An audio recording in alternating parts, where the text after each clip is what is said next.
வாசகம் நடுநிலைப்பள்ளியில் 8ஆம் வகுப்பு படிக்கிறேன். மேம் பேர் சரோஜா அப்படின்னு சொல்லியிருந்தாங்க. மேம் எங்களுக்கு நிறைய ஆசனங்கள்லாம் சொன்னாங்க. இப்போ சூரிய நமஸ்காரம் 12 முறைகள் இருக்கு அப்படின்னு சொல்லியிருந்தாங்க. அதுக்கப்புறம் நம்ம சாப்பிட்டதுக்கு அப்புறம் பண்ற ஒரே ஆசனம் வஜ்ராசனம் அப்படின்னு சொல்லியிருந்தாங்க. அதுக்கப்புறம் நிறைய முத்திரைகள்லாம் சொன்னாங்க. இதுல நான் நிறைய தெரிஞ்சுக்கிட்டேன். மேம் போய் நான் எல்லாரும் சொல்வேன். நன்றி, வணக்கம்.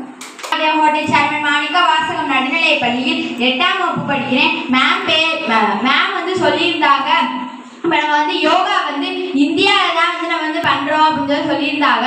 அதுக்கப்புறம் இப்போ யோகா சாப்பிட்டுட்டு முடிச்ச உடனே நம்ம வஜ்ராசனம் செய்யறோம் அப்படின்னு சொல்லியிருந்தாங்க.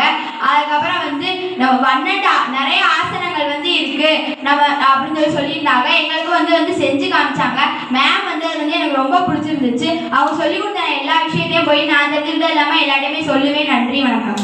வணக்கம். என் பேர் சா யோகேஸ்வரன். நான் தேவகோட்டை மாணிக்கவாசம் நல்ல பிள்ளை 8ஆம் படிக்கிறேன். மேடம் சொல்லியிருந்தாங்க எல்லா முத்திரைகள் பேரும் சொல்லியிருந்தாங்க.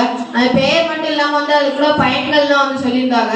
அடுத்து யோகா யோகாவை பற்றி எல்லாமே சொல்லியிருந்தாங்க. இந்த யோகா மூலமாக நமக்கு என்னென்ன பயன் கிடைக்குன்னு சொல்லியிருந்தாங்க. இப்போ நம்மளுக்கு வஜ்ராசனம் நம்ம சாப்பிட்டு முடிச்ச செரிமானம் அதற்காண்டி நம்ம பண்ணுவோம் அப்படின்னு சொல்லியிருந்தாங்க. அடுத்து ஹலசாசனம் நம்ம ஹைட் வளர்றக்காண்டி தடாசனம் அதுக்காண்டி நம்ம பண்றோம் அப்படின்னு சொல்லியிருந்தாங்க. அடுத்து நம்ம அடுத்து எங்களுக்கு காமிச்சாங்க. இதை நான் மட்டும் தெரிஞ்சுக்கலாம். இது வீட்டு பக்கத்துலேயே போய் சொல்லுவேன். நன்றி, வணக்கம். வணக்கம். என் பேர் மார்த்திகா. தேவோட்டை சேர்மன் மாணிக்க வாசகம் நடுநிலைப்பள்ளி 6ஆம் வகுப்பு படிக்கிறேன். மேம் சொல்லியிருந்தா சூரிய நமஸ்காரத்திலே 12 வகைகள் இருக்கு அப்படின்னு சொல்லியிருந்தாங்க. அதை அந்த அண்ணனை வச்சு செஞ்சும் காமிச்சாங்க. அப்புறம் மேம் சொல்லியிருந்தாங்க நிறைய ஆசனங்கள்லாம் நம்மளே செய்ய சொன்னாங்க. அவங்களும் செஞ்சும் காட்டினாங்க. மேம் பேர் சரோஜா தேவின்னு சொல்லியிருந்தாங்க. மேம் நம்ம வளர்றதுக்கு நமக்கு கான்சன்ட்ரேஷன் நல்லா இருக்கிறதுக்கு அந்த கான்சன்ட்ரேஷன் அந்த கான்ஸ்டன்ட் வந்துச்சுலாம் சொல்லியிருந்தாங்க. அது எனக்கும் ரொம்ப பிடிச்சிருந்துச்சு. நன்றி, வணக்கம்.